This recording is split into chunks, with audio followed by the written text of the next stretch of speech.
YC, senang bertemu kembali dalam online service kita malam hari ini.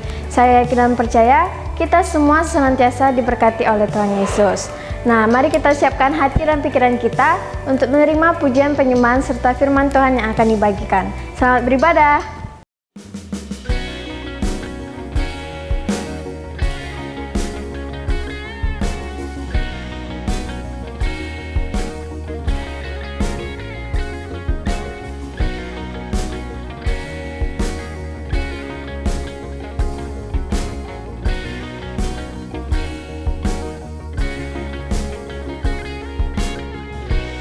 Hold the power over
Salam teman-teman yang dikasih dalam nama Tuhan Yesus Kristus.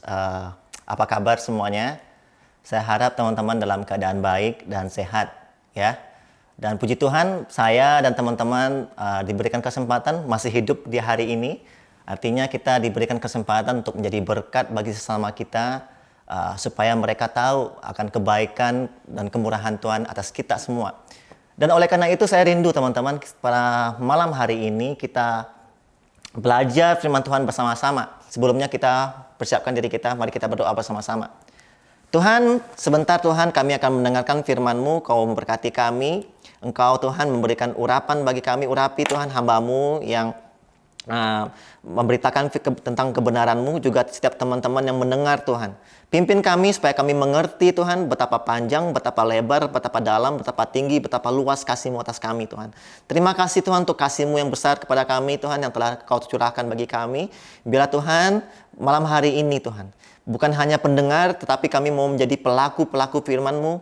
Biar Tuhan kami Tuhan menjadi saksi-Mu, menjadi Tuhan garam dan terang bagi dunia ini Tuhan. Biar Tuhan Kau pimpin setiap kami yang mendengar firman Tuhan pada malam hari ini. Di dalam nama Tuhan Yesus Kristus kami sudah berdoa. Amin. Mari kita buka firman Tuhan di kitab Matius pasal yang ke-27, ayat yang ke-37 sampai 39. Beginilah firman Tuhan. Dan di atas kepalanya terpasang tulisan yang menyebut alasan mengapa ia dihukum. Inilah Yesus, Raja orang Yahudi. Bersama dengan dia disalibkan dua orang penyamun, seorang di sebelah kanan dan seorang di sebelah kirinya. Jesus was crucified among thieves, one on the right and another on the left. Salib ini merupakan sebuah hukuman mati yang sangat mengerikan, teman-teman. Dan Yesus berada di antara orang-orang kriminal, orang-orang jahat. Karena Yesus ini dituduh melakukan kejahatan. Sehingga dia disalib di sana. Gak ada bukti, gak ada kesalahan. Tapi dia dituduh. Adapun beberapa kesalahan yang dilakukan oleh Yesus yang dituduhkan kepadanya. Yang pertama, dia dituduh untuk menghasut rakyat, memberontak kepada pemerintah. Yang kedua, dia dituduh melarang orang-orang untuk membayar pajak. Yang ketiga, dia dituduh mengaku bahwa diri dia adalah raja. Tapi itu semua nggak benar. Dan dia dihadapkan ke Pilatus. Dan Pilatus menyelidiki kasus ini dan tidak ada sebuah kesalahan dalam diri Yesus. Sehingga Pilatus berkata, bawa orang ini ke Herodes. Dan dibawa ke Herodes, dan Herodes bertemu dengan Yesus. Dan Herodes ini mengolok-olok Yesus. Dan dia tidak berani melakukan satu tindakan. Dia lari dari tanggung jawabnya karena kepentingan politik. Dan Herodes bilang, bawa lagi Yesus ini pergi ke Pilatus. Orang-orang marah, gemuruh di sana dan Pilatus mencoba menenangkan mereka. Maka Pilatus memberikan suatu hukuman, yaitu cambukan sebanyak 39 kali kepada Yesus. Dan tahukah teman-teman yang mencambuk Yesus itu adalah tentara Romawi. Dicambuk kepada Yesus. Tentara ini teman-teman tenaganya kuat. Dan cambuk itu besar. Dan sekitar cambuk itu ada benda tajam. Sehingga waktu dicambuk bukan hanya darah yang keluar, tetapi dagingnya juga terambil sewaktu dicambuk. Darah berceceran di mana-mana waktu dia dicambuk. Sangat mengerikan, sebuah pemandangan yang tidak menyenangkan. Dan itu yang terjadi karena Yesus dituduh melakukan kejahatan yang tidak dia lakukan. Dan tuduh-menuduh ini teman-teman menjadi sebuah fenomena sekarang yang saya lihat ya, di generasi milenial, teen and youth. Dan sekarang saya lihat ada sebuah game tuduh-menuduh nama yang kita mainkan, yaitu gamenya Among Us. Game ini sangat menarik karena di dalam game ini kita berusaha meyakinkan satu dengan yang lain. Dan di dalam game ini terdapat dua peran. Peran pertama yaitu crewmate, dan yang kedua yaitu peran imposter. Peran crewmate yaitu peran baik, yang peran ini mempunyai misi kecil, yaitu memperbaiki pesawat. Sedangkan peran imposter adalah peran jahat yang dituntut untuk menghabisi anggota crewmate. Kemudian imposter membunuh crewmate, dan jikalau mayat crewmate ini ditemukan, mereka mengadakan emergency call. Mereka berdiskusi, dan diyakinkan diskusi ini bisa merusak pertemanan. Karena saling tuduh-menuduh kan. Sangat menarik sekali. Saya menemukan iklan-iklan di media sosial saya, dan saya melihat instastory dari teman-teman, dan saya tanyakan kepada beberapa teman-teman, gimana permainannya? Asik kok, ayo main bersama-sama. Dan ya, saya coba lah ya, saya main, saya install, dan pertama saya coba, lama-lama teman-teman, aku ketagihan. Dan saya main ya, dan waktu itu teman-teman, saya bermain, dan saya punya pengalaman cukup menyedihkan bermain game ini. Waktu itu saya diundang oleh sebuah komunitas TYC Classroom bermain. Dan ada sebuah pemain, saya tidak sebut namanya. Saya sebut inisial saja. Huruf saja ya. Namanya, hurufnya yaitu YOLANDA. Pemain ini teman-teman, waktu saya bermain dengan dia dan bersama teman-teman yang lain, saya lagi menjalankan misi memperbaiki pesawat. Ya, saya hubungkan kabel hijau, merah sama merah, kuning sama kuning. Dan pemain ini dekat-dekat dengan saya. Dekat-dekat. Dan saya lama-lama bermain sama dia, dan saya melakukan misi yang lain, dia dekat-dekat, ramah, senyum. Dan saya mulai merasa nyaman sama dia. Tapi teman-teman, waktu saya melakukan pekerjaan lain, dia di belakang saya, dia ambil pisau. Dia susuk saya.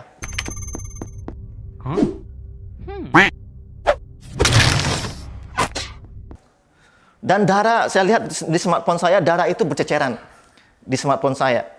Dan terlebih lagi teman-teman, mayat saya dibiarin di lorong-lorong itu. Nggak ada yang peduli dengan mayat saya. Dan beberapa waktu lama kemudian, pemain lain menemukan mayat saya. Dan mereka mengadakan diskusi. Mereka saling tuduh-menuduh dengan yang lain. Dan imposter ini, dia berusaha mengelak dan menuduh yang lain.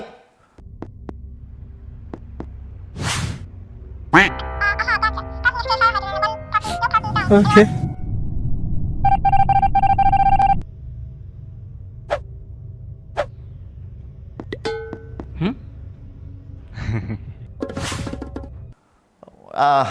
Waduh teman-teman, saya mau sarankan kepada teman-teman jikalau bermain permainan ini ya, jangan pernah percaya kepada siapapun.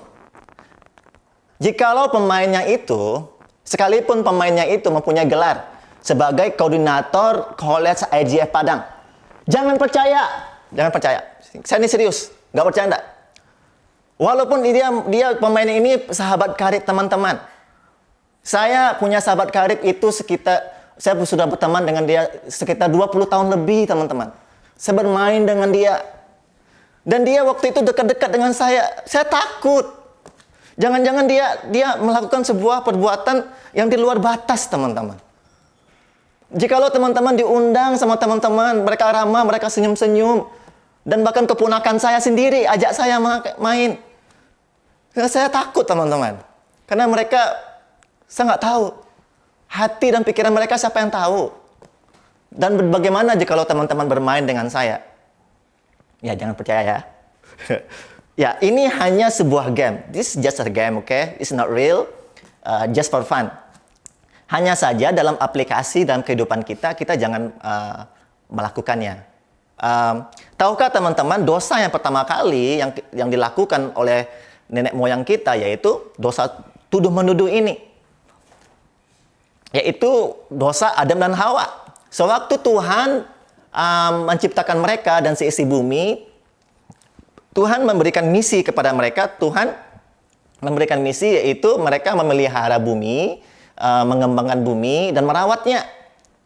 Dan ketika itu semua dalam keadaan baik, tapi semuanya kacau ketika imposter menyerang. dia datang dan masuk dalam tubuh ular dan menggoda manusia, sehingga virus dosa itu menyebar dalam kehidupan manusia. Manusia jatuh dalam dosa. Dan ketika itu Tuhan tahu, Tuhan mengadakan emergency call. Tuhan berdiskusi dengan mereka, panggil mereka, Adam sini. Apakah engkau makan buah yang telah kularang itu? Adam berkata, Tuhan, manusia perempuan itu yang kau telah tempatkan di sisiku, dia yang ajak-ajak aku makan, maka aku makan. Semuanya salah dia, Tuhan. Perempuan itu, Tuhan. Kemudian Tuhan panggil lagi perempuan itu. Perempuan sini. Sini, kamu. Apakah kamu makan? Apaan kamu ini? Apa yang kamu lakukan? Apakah kamu makan buah yang telah kularang itu? Tuhan. Itu Tuhan. Ular. Ular telah memperdaya aku, Tuhan. Tadi dia ajak aku makan ini. Maka aku makan. Ular yang salah, Tuhan. Tuhan panggil lagi ular. Ular sini. Ular ditanyakan pertanyaan yang sama. Dia melihat Adam dan perempuan itu.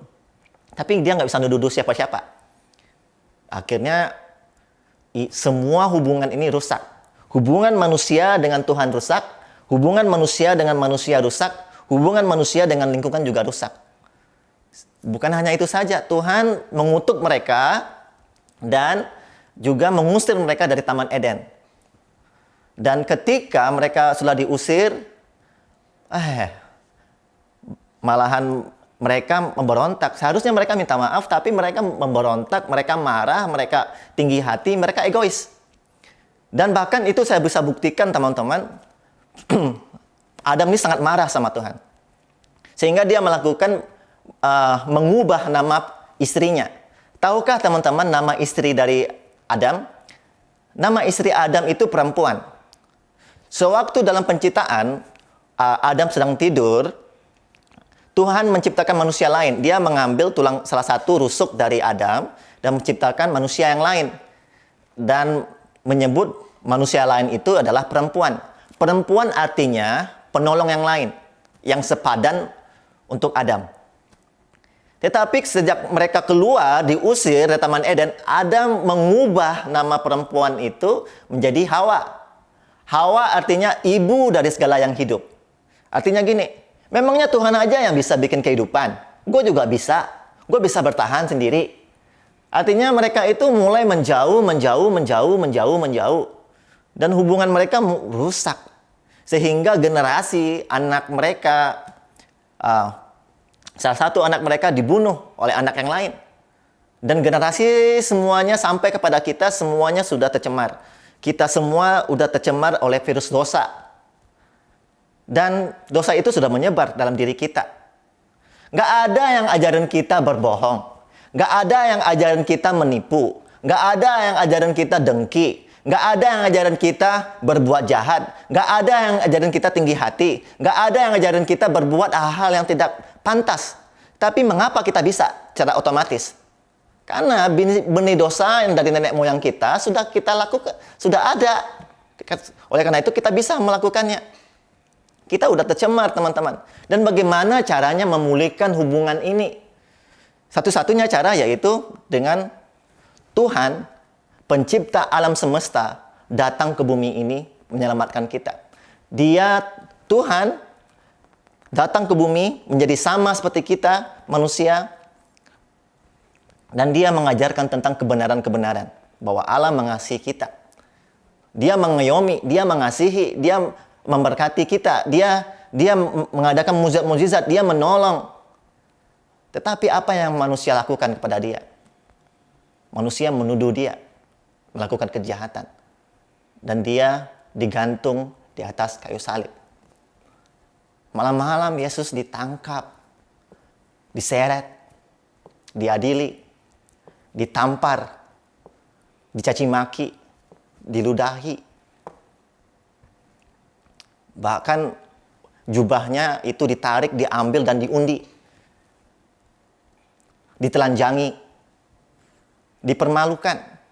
Bagaikan domba yang dibawa ke dalam pembantaian. Dan dia disuruh harus memikul salib. Dan dia melihat Golgota harus ditempuh. Dan saat dia menempuh jalan itu, kakinya meleletih dan jatuh beberapa kali. Dan dia mengumpulkan sisa tenaganya untuk bangkit berdiri. Dan sampai di Golgota, dia tangannya dipaku, kakinya dipaku. Orang-orang terdekatnya yang mengaku, aku akan hidup semati dengan engkau, aku mau selama-lamanya mengikuti engkau, menjauhinya, menyangkalnya. Bahkan ada yang menjualnya, menyerahkannya. Bahkan Bapa sendiri meninggalkannya. Sehingga dia berteriak, Eloi, Eloi, Eloi, lama sabatani. Bapa, mengapa engkau meninggalkan aku? Tapi dari semuanya itu teman-teman, Yesus berkata, Bapa, ampuni mereka. Sebab mereka tidak tahu apa yang mereka berbuat. Tahukah teman-teman, seharusnya bukan Yesus yang disalib, tapi kita. Karena kita adalah imposternya. Saya imposternya, kamu imposternya. Ya, kamu. Kita adalah orang-orang yang berdosa. Kita orang-orang yang harus menerima hukuman itu. Tapi Yesus menanggungnya untuk kita. Yesus membayar semua dosa-dosa kita. Dalam Ibrani pasal yang 9, ayat 22 mengatakan begini teman-teman semua. Ibrani pasal 9, ayat 22 mengatakan begini. Dan hampir segala sesuatu disucikan menurut hukum Taurat dengan darah. Dan tanpa penumpahan darah tidak ada pengampunan.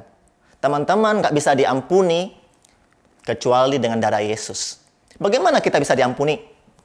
Dengan kebaikan, dengan amal, dengan sedekah. Gak bisa. Hanya dengan Yesus kita bisa diampuni. Gak bisa teman-teman. Oleh karena itulah Yesus berkata, akulah jalan, akulah kebenaran, dan akulah kehidupan. Tidak ada seorang pun yang sampai kepada Bapa kalau tidak melalui aku. Tidak ada seorang pun yang bisa masuk surga tanpa aku. Dan suatu hari nanti, jikalau kita dipanggil, kita meninggal. Kita nggak tahu berapa lama pandemi ini. Mungkin kita berpikir, kita aman-aman aja, kita stay at home. Siapa tahu teman-teman, kita bisa terinfeksi. Kita bisa dipanggil aja. Kita nggak tahu. Tapi waktu kita udah sampai di sana, di depan pintu surga, dan malaikat bertanya kepada kita, mengapa saya izinkan kamu masuk? Mungkin sebagian dari kita berkata, oh, aku sudah melakukan ini, aku sudah melakukan itu, agama saya ini, agama saya itu, saya sudah memberikan amal, sedekah, bla bla bla, kebaikan-kebaikan. Apakah itu? Enggak, teman-teman. Agama tidak menyelamatkan kita, tapi hubungan yang menyelamatkan kita. Tapi jikalau kita memberikan jawaban yang tepat kepada Tuhan, mari kita berkata, aku sudah diampuni, aku sudah disucikan dengan darah Yesus yang mahal. Yesus sudah membayar dosa-dosa saya dengan lunas.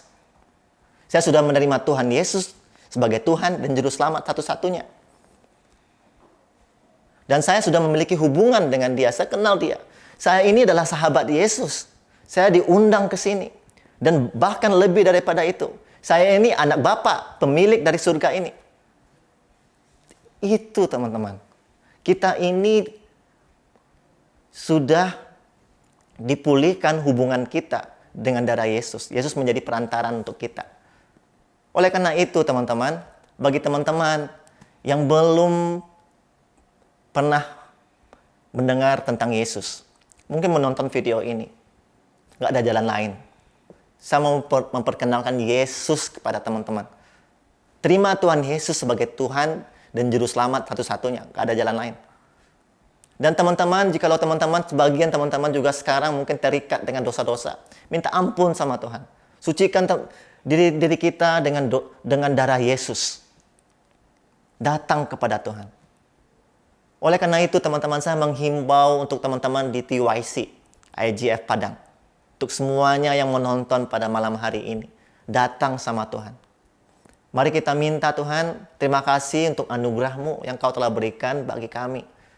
Kami mau menjadi saksi-Mu, menjadi garam dan terang untuk dunia yang gelap ini.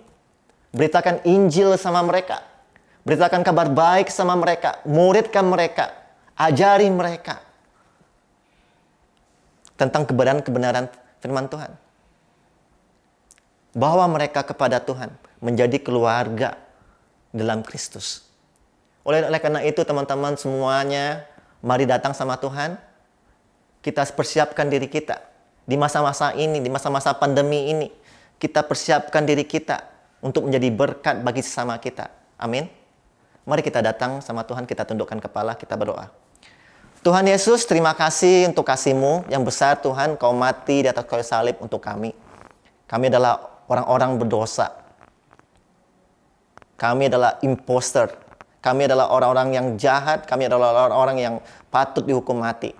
Tetapi Tuhan, Engkau memberikan diri-Mu untuk kami, supaya kami bisa selamat. Kami memiliki hubungan dengan Engkau. Pimpin kami Tuhan. Terima kasih Tuhan untuk segala anugerah berkat karunia yang Kau berikan bagi kami Tuhan. Jadikan kami saksi-Mu, menjadikan kami terang-Mu, dan jadikan kami garam-Mu untuk memberkati setiap orang-orang yang kami temui. Biar orang-orang Tuhan mengenal Engkau sebagai Tuhan dan Juru Selamat melalui kami.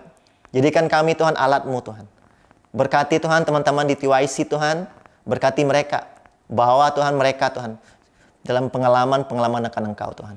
Pimpin hidup kami masing-masing Tuhan. Terima kasih Tuhan. Kami serahkan kehidupan kami dalam tangan-Mu.